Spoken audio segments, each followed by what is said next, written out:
Emotional intelligence ये इतना important topic है जिसके चलते मेरे पास इतनी सारी क्वेरीज भेजी है आप लोगों ने। तो मैंने सोचा चलो इसके बारे में थोड़ा सा एक छोटा सा वीडियो बना ही दूं। इमोशनल इंटेलिजेंस ये वर्ड आपने सुना नहीं है, ऐसे हो ही नहीं सकता। आपने ये बात बहुत बार सुनी होगी, लेकिन ये होता क्या है, हम बहुत सारे लोग इंटेलिजेंट क्वेश्चन के बारे में जानते हैं, लेकिन इमोशनल क्वेश्चन के बारे में बहुत बार कम और कम सुनाई देता है, या फिर हम कह सकते हैं कि बहुत कम लोग इमोशनल क्वेश्चन के ऊपर काम करते हैं। चलो तो आइए आज इस वीडियो में कुछ जानते हैं इमोशनल इंटेलिजेंस, इमोशनल क्वेश्चन के बारे में। मैं अमित मेढेकर आप सभी लोगों का दिल से स्वागत करता हूं आज के इस नए टॉपिक में, जिसका नाम है how to develop your emotional intelligence. देखिए, इमोशंस मतलब भावनाएं। हम सारे लोग भावनाएं से पूरी तरीके से घिरे हुए हैं। भावनाएं सारी जगह पे है।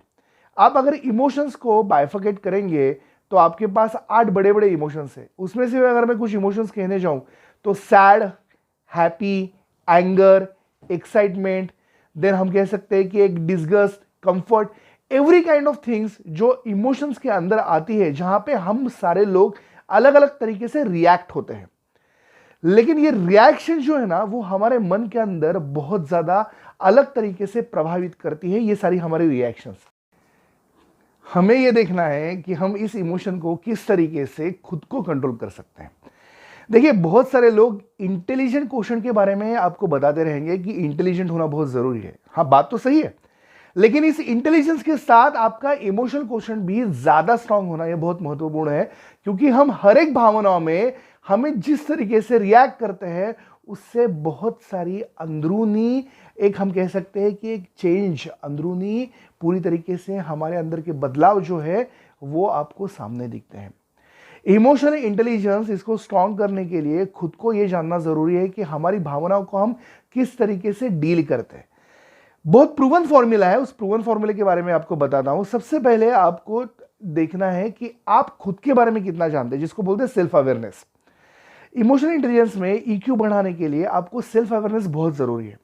अगर आप खुद के बारे में जानते हैं तो आपको यह समझना बहुत इंपॉर्टेंट रहेगा कि आप में क्या क्या चीजें हैं जिसके लिए आप कॉन्फिडेंट है, आप क्या क्या चीजें जिसके लिए आपको सहायता की जरूरत है, कौन सी वो चीजें रहेगी जिसके चलते आपको कोई असिस्ट लेनी पड़ेगी, असिस्ट लेना पड़ेगा, हेल्प लेनी पड़ेगी, कौन सी ऐसी चीजें जो चीज मैं बहुत कॉन्फिडेंटली कर पाऊंगा, कौन सी ऐसी चीजें जहां पे मेरी लिमिटेशंस है।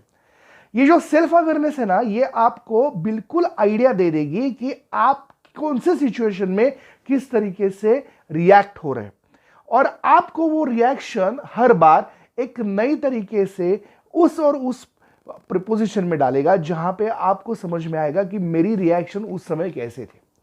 तो ये जो पार्ट है इसको कहते हैं सेल्फ अवेयरनेस। दूसरी चीज है जिसको हम कहते हैं सेल्फ मैनेजमेंट।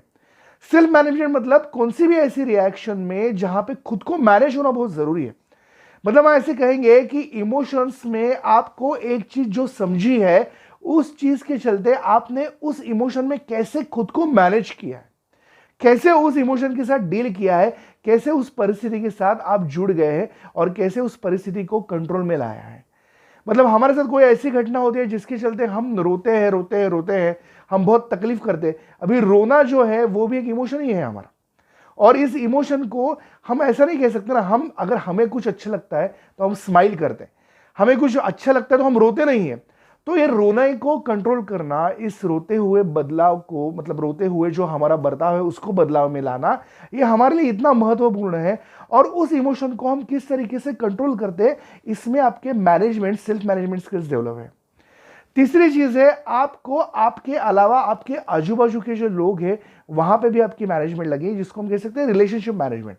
रिलेशनशिप मैनेजमेंट के चलते मैं एक नया वीडियो आपके पास लेके आऊंगा ही, लेकिन आपके जो भी रिलेशन है, जैसे आपके हस्बैंड वाइफ के रिलेशन हो गए, मम्मी पापा के साथ रिलेशन हो गए, बच्चों के साथ रिलेशन हो गए, आपके कलीग्स के साथ रिलेशन हो गए, आपके फ्रेंड्स के साथ रिलेशन हो गए, इन सारे रिलेशंस में आप किस तरीके से अपनी अपनी चीजों को डील करते हैं, अपनी अपनी चीजों के साथ आगे बढ़ते हैं।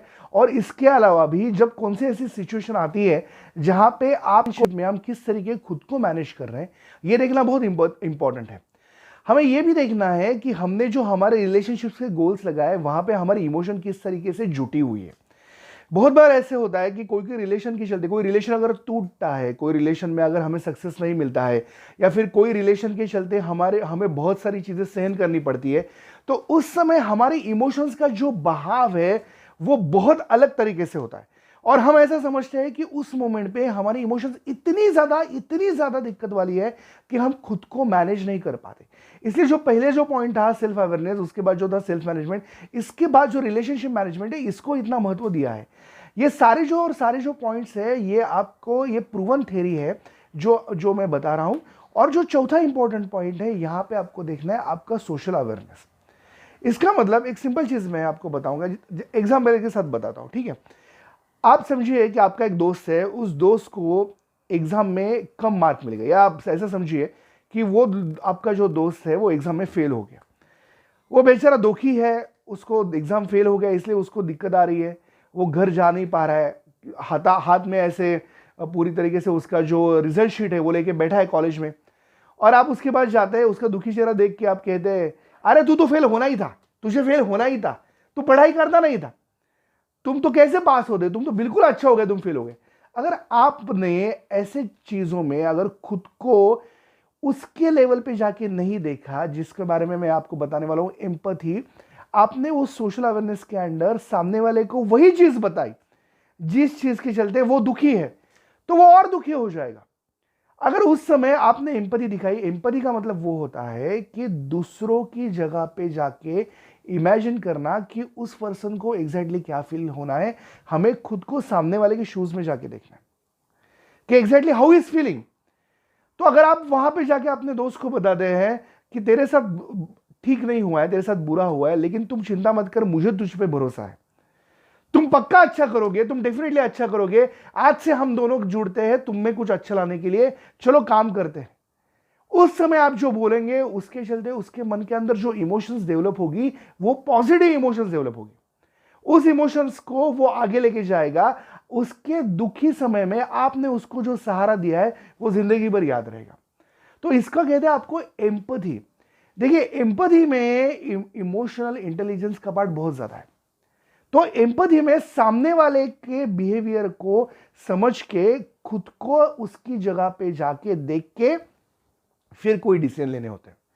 इमोशनल इंटेलिजेंस में सबसे महत्वपूर्ण मुझे ऐसे लगता है कि हम लोग जो निर्णय लेते हैं उस निर्णय को हम खुद और बखूबी अच्छी तरीके से निभा पाएंगे अगर उसमें हमने भावनिक हमारा जो बुद्धियांक है उसको ठीक तरीके से लाया है। इमोशंस हर एक को होते हैं।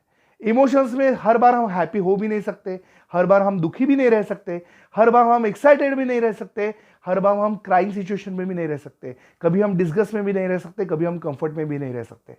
लेकिन इस हर एक इमोशंस को आप किस तरीके से आगे लेके जाते हो, इस पे आपका अच्छा बिहेवियर डिपेंड है। आपके अंदर का जो इंटेलिजेंस है, देखिए आपका जो इंटेलिजेंट क्वोशंट है वो आपको नई नई चीजें, अच्छी अच्छी चीजें करने के लिए बिल्कुल और बिल्कुल प्रोत्साहन देगा। लेकिन आपका जो इमोशनल इंटेलिजेंस है वो आपको कितनी चीजें अच्छी तरीके से करनी है, कौन सी चीज करने से क्या क्या हो सकता है, इसमें मुझे किस तरीके से भावनिक दृष्टि से मुझे अपने आप में बदलाव लाने हैं और मुझे अच्छी चीजों के साथ आगे बढ़ना है, इसके मामले में वो गाइडेंस करेगा। तो इंटेलिजेंट क्वेश्चन के साथ आपका इमोशनल इंटेलिजेंस बढ़ना भी उतना महत्वपूर्ण है। देखिए इंटेलिजेंस हर एक के पास है, उसको हम किस तरीके से यूटिलाइज करते हैं ये सबसे महत्वपूर्ण चीज है। इस इमोशनल इंटेलिजेंस को बढ़ाने के लिए कोई और भी डिटेल्स टिप्स मैं आने वाले वीडियोस में देते रहूंगा। अगर आपको कोई कमेंट करनी है, अगर आपको कोई इसके बारे में कुछ और पूछना है, आप इस वीडियो के नीचे जरूर आपकी कमेंट लिख के भेजिए। मैं हर एक बार नया ट्राई करता हूं कि आपके पास ऐसे टॉपिक लेके आऊं जिसके थ्रू हमारे अंदर एक जुनून, एक कशिश डेवलप हो कि हम खुद के अंदर अच्छी अच्छी चीजों को इनकल्टिकेट करें। और ये चीज आप तभी कर सकते हैं जब आप खुद में बदलाव लाने के लिए कोशिश करेंगे। अगर आपको ये वीडियो पसंद आए तो लाइक करना मत भूलिए, सब्सक्राइब कीजिए इस चैनल को जिसका नाम है हेल्दी माइंड कंसल्टेंसी, जिसके